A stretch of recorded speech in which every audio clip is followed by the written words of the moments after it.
me. Be in the Middle East, be a country, get destroyed. Have diaspora, suffer under dominion of empires for thousands of years. Feels bad, man, JPEG. Nationalism becomes a thing, get inspired. Create national movement, diaspora laughs at me. We suffer a genocide, survivors realize my point. Conflicted, JPEG. Meanwhile, neighbors despise me. Fight independence war, win. Become one of the newest nation states on the planet, neighbors still hate me. Win more wars, still exist somehow. Have minority religion in a region, be a conservative country. Have illegal settlements on foreign territory. Have backer with thousands of nuclear weapons protecting me. Backer invades multiple countries willy-nilly. Be universally popular on Reddit. Be Armenia. Pick unrelated. I can't believe you've done that. Pick unrelated. Man, Armenia's had quite the history. Jesus. Talk about a Middle Eastern country with a minority religion around that also existed a really long time ago too. Suffer under dominion of empires for thousands of years. Yeah, they definitely had that in their history. Have backer with thousands of nuclear weapons protecting me. That's Russia. Backer invades multiple countries willy-nilly. Also Russia.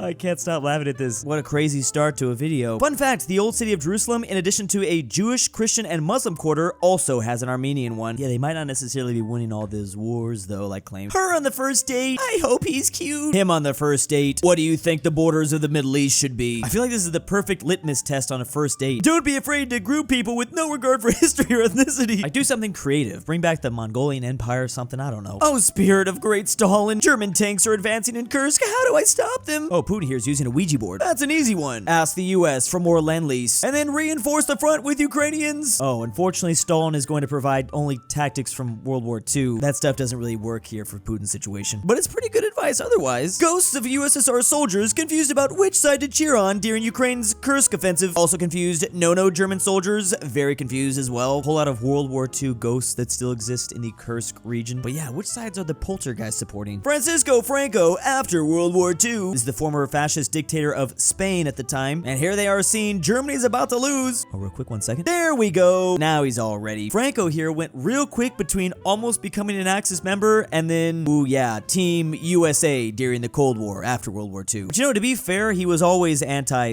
communist because he fought the whole Spanish Civil War against them. That actually checks out. That makes sense. This is interesting. Apparently, Franco was pro-Allies as far as the Pacific Theater was, so they were gonna declare war on Japan. The Allies at the beginning of World War II versus the Allies at the end of World War II. This seems like a really obvious meme. Was this necessary to put? I mean, yeah, the Allies were getting pushed around in the beginning, but, you know, it took a little minute to get the war machine moving. Barges into the Dallas police HQ basement. Fatally shoots Lee Harvey Oswald live on TV. Says he wanted to show the world that Jews have guts. Refuses to elaborate further. Then, oofs, 3 years later, yeah, his story is almost more confusing. Everyone focuses on Lee Harvey Oswald, but no one focuses on the dude that oofs him, like, right afterwards. What just a complete mess this whole time period was. What the heck, Jack Ruby? Normal people, OMG, it's so awesome the Soviets didn't show up to the Olympics because the US is gonna get a ton of medals. Meanwhile, McDonald's, I'm never gonna financially recover from this. This is because during the 1984 Olympics, McDonald's went with a promotion called Every Time the US Wins, You Win. So apparently every time the US got a medal, they'd give away like a scratch-off ticket so you can get like a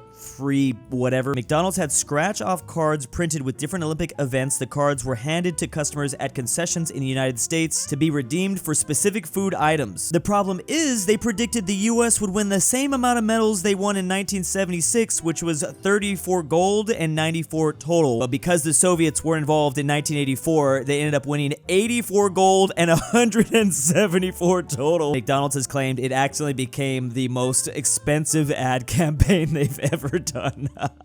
That sucks. The myth of democratic elections. I consent. I consent. I don't. Isn't there somebody you forgot to ask? The USA blocking Latin America and communism from ever being together. Well, they did get to Cuba, but yeah, their thought process. Let's save those people from a brutal dictatorship by installing our own brutal dictatorship. Let's draw some lines here and there, says the UK and France. Oh, this is the Middle East and Africa. What could go wrong? 2 seconds later, the Second Congo War, Tigray War, Sudanese Civil War, Nigerian Civil War, Sand War, Lebanese Civil War, oops. And there are way more examples than just this. Yeah, that little bit of trolling these two countries did ended up being a lot of trolling. Siberian tribes, after learning they live in a place called Russia, and they have to answer to the Tsar. Who are you people? Imagine living in a Siberian wilderness for like your entire life, only only to find out you're actually this thing called a Russian, and you're controlled by a city that's literally thousands of kilometers away. Yeah, talk about culture shock. Russia's like a pretty good example of this just because of how massive the country actually is. But I think like this probably happens literally all the time. I guarantee you to this day there are tribes in the Amazon rainforest that don't realize they're technically Brazilian. Brazil might be the biggest example, but yeah, there's India, there's definitely Indonesia. And this is all happening right now. Like, these people don't know still. We have the Wild West out here in the States. They have the Wild East. Turn the Chinese-Korean border into radioactive nuclear coal bait. Look, man, he helped me a lot during World War II, so he means a lot to me, okay? Just gotta respect it. I have to imagine this had to have been the face that all of South Korea had when listening to whatever Douglas MacArthur was saying. I'm sure the South Koreans wanted to win that war, but they probably didn't want to nuke their northern half into oblivion, just in case, you know, the winds send all those mushroom clouds down this way. Real communism is a classless, moneyless society and has never been tried. Meanwhile, Pol Pot. Hey, ironic, because this guy's wearing glasses. Pol Pot famously did not like glasses very much. This dude would have been the first to go. Most countries being named after their native people or place within it. Meanwhile, Moldova being named after the founder's drowned dog.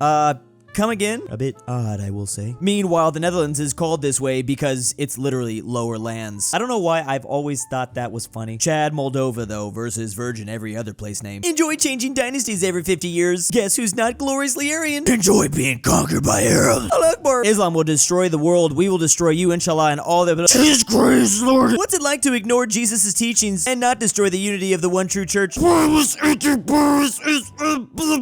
Greece is rightful Bulgarian clay. We will pluck your eyes out. Every single last one of you. So nice to be independent and not rely on the Greek weakliness of for defense. We were brothers. Go ahead and be conquered, I don't care. These noises. Give back Italy, you thief. Guess who's the greatest Orthodox empire? Slav scum. We made you everything you are. Greek.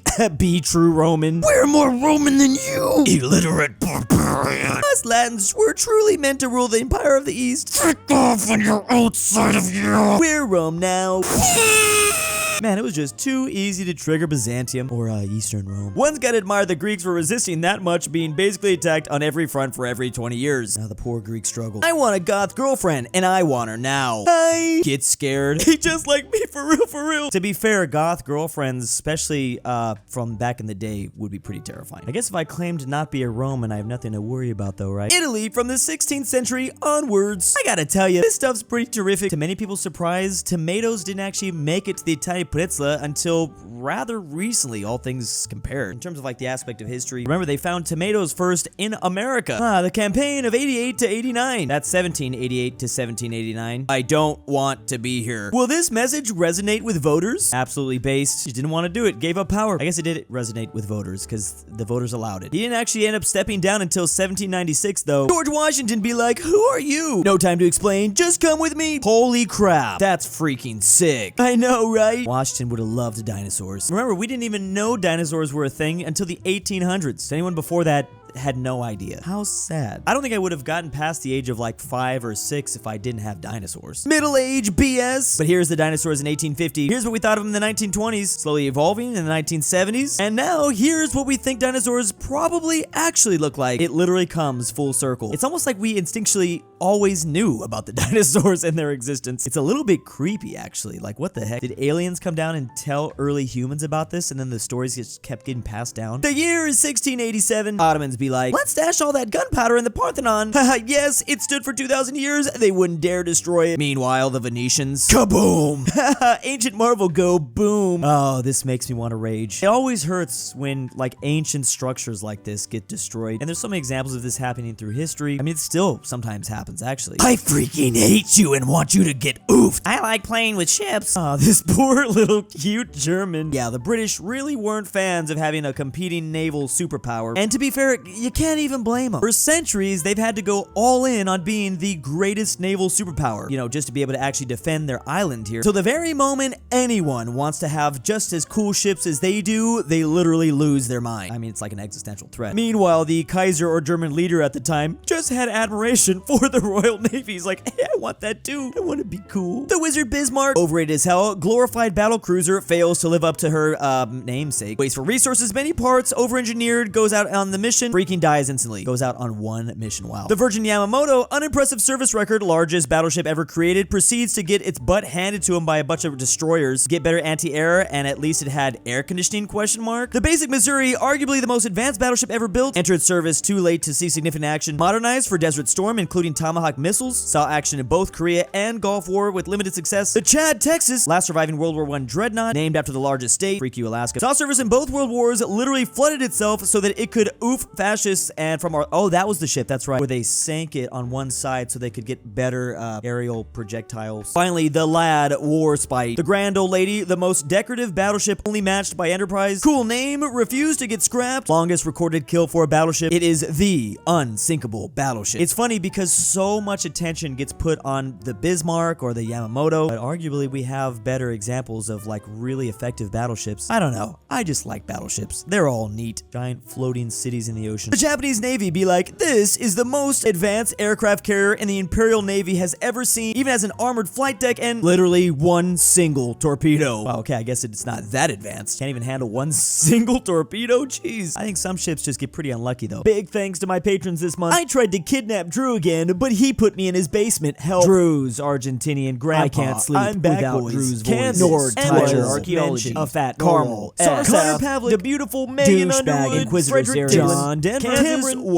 KingBearHaze, LuxembourgLover, the sebby. If you hear this, I